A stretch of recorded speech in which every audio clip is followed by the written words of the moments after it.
Hello everyone, welcome to this channel Study Mechanical by Atul Joy. So as we have discussed in the previous two videos, how to draw a network diagram in a part and CPM topic of industrial engineering. Program evaluation and review technique determines the part analysis, and we can calculate the critical path method using that part analysis. So now I am going to discuss it in Hindi language, and I will explain the whole network diagram process and to calculate the critical path method. Let's start. तो सबसे पहले हमारे पास एक table given होता है जिसमें हमें activity दी गई होती है और कुछ उसके एक्टिविटी से करने से पहले कुछ प्रीडिसेसर एक्टिविटीज़ दी गई होती हैं। तो वो हमें टेबल में गिवन होता है, जैसे कि ये आपको यहाँ पर शो हो रहा होगा होपफुली। तो मैं आपको बता देता हूँ कि प्रोसेस क्या रहता है। ये टेबल पूरा गिवन रहता है। हम अज्यूम करते हैं कि ए एक्टिविटी के काम करने से पहले ए नोट हम अज्यूम करते हैं ताकि नेटवर्क डायग्राम हम बना सकें। तो जैसे कि आपको इसमें नेटवर्क डायग्राम में शो हो रहा होगा कि मैंने ए नोट को अज्यूम किया है, तो और उसको एक सर्कुलर एरिया में हमने कवर किया है। ठीक है, तो जैसे कि ए देख रहे हैं हम ए एक्टिविटी से ए नोट की एक्टिविटी से ए एक्टिविटी हुई, तो यहाँ से प्रोसीड किया यहाँ से, और उसके बाद ए से ए एक्टिविटी से 3 एक्टिविटीज़ हुई। ए के प्रीडिसेसर बी, सी और डी हैं। ठीक है, तो यहाँ से हमने ये ड्रॉ कर दिया है और बी सी डी को सर्कुलर एरिया में कन्वर्ट कर दिया है। ई की प्रोड्यूसर्स है बी, तो मतलब बी के बाद ई एक्टिविटी का काम किया जा रहा है और उसके बाद डी एक्टिविटी का एफ के द्वारा किया जा रहा है। एफ एक्टिविटी काम किया जा रहा है डी के बाद, तो ये यहाँ पे नेटवर्क ड्रॉ किया गया है। और उसके बाद सी और ई दोनों का मिला करके जी एक्टिविटी काम कर रहे हैं। तो बी का ई कर रहा था, डी का एफ कर रहा था, तो ई और सी का मिला के जी बना। ठीक है दोस्तों, और उसके बाद एफ और जी के बाद एच एक्टिविटी हो रही है। ठीक है, तो जैसे कि हम लोग देख पा रहे हैं ए नोट से ए तक की एक्टिविटी को करने के लिए 3 दिन का टाइम लग रहा है। टाइम ड्यूरेशन 3 दिन का लग रहा है, और ए से बी के लिए 4 दिन का, 3 दिन का यहाँ से। और जैसे इस नेटवर्क डायग्राम में हमें दिख रहा होगा ए नोट के बाद ए के बाद बी सी डी। देखिए ए एक्टिविटीज़ के बाद बी सी डी, जो कि मैंने आपको ऑलरेडी बता दिया है।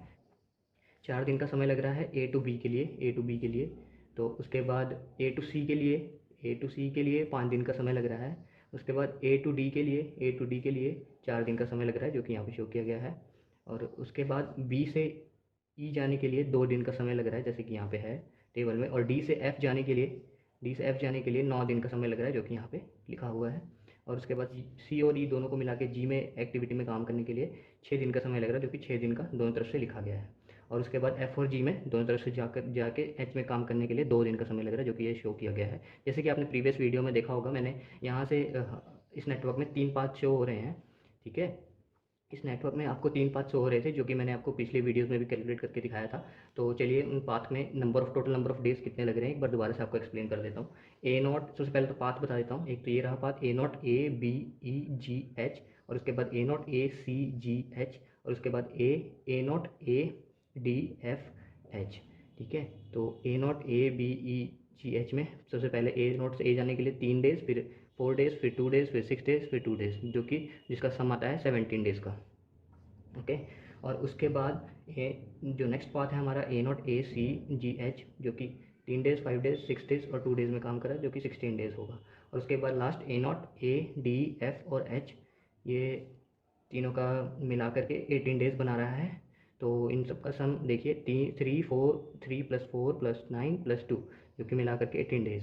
तो सबसे maximum possible number of days किस वाले पाथ में हो रहा है, जो कि तीसरे पाथ में A not A D F H. तो इसी को ही हम क्रिटिकल पाथ कहते हैं।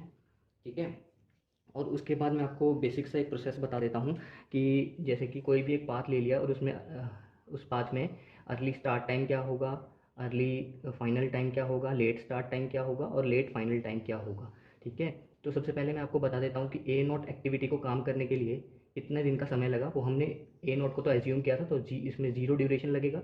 और उसके बाद 0 + 3 कितना टाइम लगा ए को काम करने में, 0 + 3 3 डेज़ का। उसके बाद 3 + 4 ए से बी जाने में 7 डेज़ का। उसके बाद 7 + 2 मतलब बी से ई में जाने के लिए 9 डेज़ का।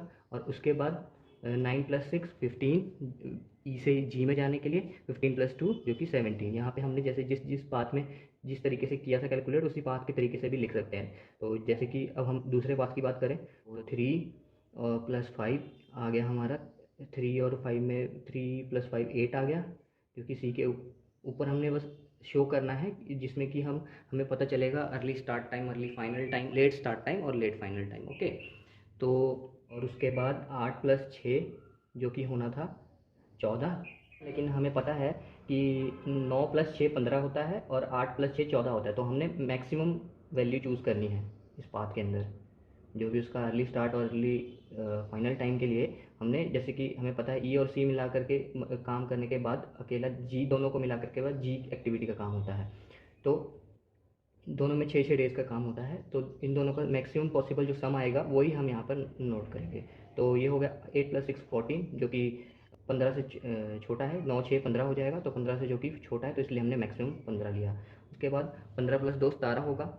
यहाँ पे हमने शो नहीं किया क्योंकि जो मैक्सिमम पॉसिबल डेज़ होगा वही हम यहाँ पे लिखते हैं। अर्ली स्टार्ट टाइम और अर्ली फाइनल टाइम और लेट स्टार्ट टाइम और लेट फाइनल टाइम को कैलकुलेट करने के लिए। ठीक है दोस्तों, तो अगला नेक्स्ट पाथ जो हो गया हमारा लास्ट, जो कि हमारा क्रिटिकल पाथ भी है। तो उस पाथ में हम लोगों ने कैसे कैलकुलेट करना है अर्ली स्टार्ट टाइम और अर्ली फाइनल और late start late final time. तो जैसे कि 0 + 3, यहाँ पर भी 3 ही आएगा। 3 + 4 7 डेज़, उसके बाद 7 + 9 16 डेज़, 16 + 2 जो कि 18 डेज़, जो कि हमारा मैक्सिमम नंबर ऑफ डेज़ बनते हैं और जो कि हमारा क्रिटिकल पाथ बनता है। और जब भी हमारा क्रिटिकल पाथ बनता है तो उसको हम 2 एरो के साथ शो करते हैं नेटवर्क डायग्राम के अंदर। आप यहाँ पे बना सकते हैं। तो हम कोई भी पाथ ले लेते हैं। Let's suppose A to B का हमने एक पाथ ले लिया। ठीक है दोस्तों, तो इसमें हम लोग बनाते हैं अर्ली स्टार्ट टाइम और early final time, late start time, late final time. ठीक है, तो चलिए बताता हूँ। हमें अर्ली स्टार्ट टाइम और अर्ली फाइनल टाइम को कैलकुलेट करने के लिए जो पाथ हमने बनाए हैं उस पाथ पे हमने फॉरवर्ड फ्लो के थ्रू जो इसका टाइम है वो कैलकुलेट करना है। तो वो प्रोसेस मैंने आपको पहले बता दिया था कि 0 + 3 3 होगा, 3 + 4 7 होगा, 7 + 2 A0 A B E G H वाले पाथ में 7 + 2 9 होगा, 9 + 6 15, 15 + 2 17, जो कि मैक्सिमम नहीं है क्योंकि हम पहले कैलकुलेट कर चुके हैं। जो मैक्सिमम वैल्यू है वही लेनी होती है, जो कि थर्ड पाथ में है। तो मैं अभी आपको बाकी 2 पाथ्स के बारे में नहीं बता रहा हूँ क्योंकि मैं पहले बता चुका हूँ। और अभी मैं आपको ये बताना चाहूँगा जो कि बहुत इंपॉर्टेंट पॉइंट है, कि जैसे कि यहाँ पे मैंने आपको बताया था कि 0 + 3 3 डेज़ होगा, 3 प्लस अर्ली स्टार्ट टाइम के लिए 3 + 5 8 डेज़ होगा, 8 + 6 14 होगा, जो कि हम 14 नहीं ले पाते हैं क्योंकि मैक्सिमम पॉसिबल डेज़ जो आ चुका है वो आ गया है 15 डेज़, जो कि पहले पाथ में है, तो मैक्सिमम लेना होता है। इसी तरह से बैक फ्लो के लिए जिससे कि हम लेट स्टार्ट टाइम और लेट फाइनल टाइम कैलकुलेट करते हैं। तो जैसे कि हमें पता है कि मैक्सिमम जो नंबर ऑफ डेज़ लगेंगे वो 18 डेज़ लगेंगे, as we have founded the critical path. तो इसमें बैक फ्लो की तरफ जो हम जाएंगे तो इसमें माइनस करते रहेंगे इस प्रोसेस में। तो सबसे फर्स्ट पाथ में चलते हैं और उसके बाद फिर दूसरे पाथ में कैलकुलेट करते हैं, फिर उसके बाद तीसरे पाथ के लिए। तो सबसे फर्स्ट पाथ में हम चाहे इसमें फॉरवर्ड मेथड में तीनों पाथ से आएंगे तो तीनों के लिए मैक्सिमम 18 ही रहेगा क्योंकि हम कैलकुलेट कर चुके हैं। तो 18 - 2 विच इज़ इक्वल टू 16, जो कि लेट टाइम के लिए हम कैलकुलेट कर रहे हैं। 16 - 6 जो कि होगा 10, जो कि फर्स्ट पाथ के लिए कैलकुलेट कर रहे हैं, जो कि A0 A B E G H है। और 10 - 2 जो कि 8, 8 - 4। इस फॉरवर्ड वाले मेथड में हमें मैक्सिमम वैल्यू लेनी पड़ती है, और तो इस वाले मेथड में, बैक फ्लो वाले मेथड में, हमें मिनिमम वैल्यू लेनी पड़ती है। इन तीनों पाथ के थ्रू जो भी मिनिमम वैल्यू आएगी वो लेनी पड़ेगी। तो जैसे कि हमने फर्स्ट पाथ में कैलकुलेट किया था 8 - 4 जो कि 4 ही आ रहा था।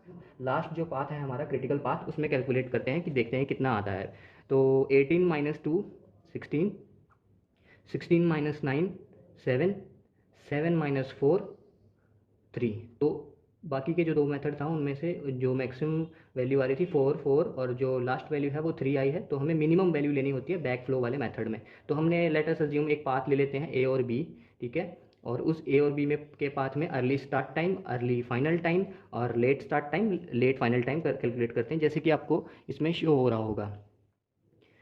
तो इसमें हमारी जो अर्ली, जो कि हमने फॉरवर्ड पाथ मेथड के थ्रू कैलकुलेट किया था, वो 3 था ऊपर की फॉरवर्ड की तरफ, और 3 + 4 7 आया था। और उसके बाद हमने जो दूसरा पाथ कैलकुलेट किया था जिसमें कि मिनिमम वैल्यू आई थी 10 - 5, 10 - 5 करेंगे तो 5 आएगा, और 8 - 4 करेंगे तो 4 आ रहा था। उसके बाद 7 - 4 किया तो 3 आया था, जो कि मिनिमम वैल्यू लिया है वो 3 हमने यहाँ पर ली है।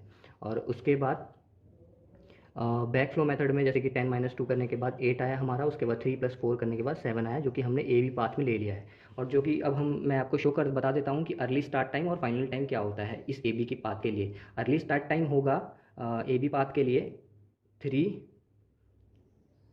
जो कि लेफ्ट साइड के टॉप साइड पे जो लिखा होगा वो 3 होगा, और उसके बाद early final time for path A B, जो फाइनल टाइम होगा वो होगा 7, और उसके बाद late start time for path A B is 3, जो कि बैकवर्ड फ्लो के थ्रू हमने कैलकुलेट किया था नीचे डाउनवर्ड साइड में जो लिखा हुआ है। और उसके बाद late final time for path A B, जो कि शो कर रहा है हमें लेट फाइनल टाइम रहेगा पाथ ए बी के लिए, वो है 8, जो कि यहाँ से हमने कैलकुलेट किया था इसको बैकवर्ड फ्लो के थ्रू से।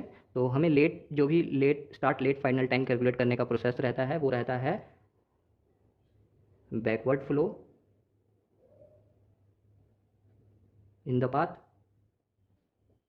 और network path, we can say network path. और जो अर्ली स्टार्ट और फाइनल टाइम को कैलकुलेट करने का रहता है प्रोसेस, वो रहता है फॉरवर्ड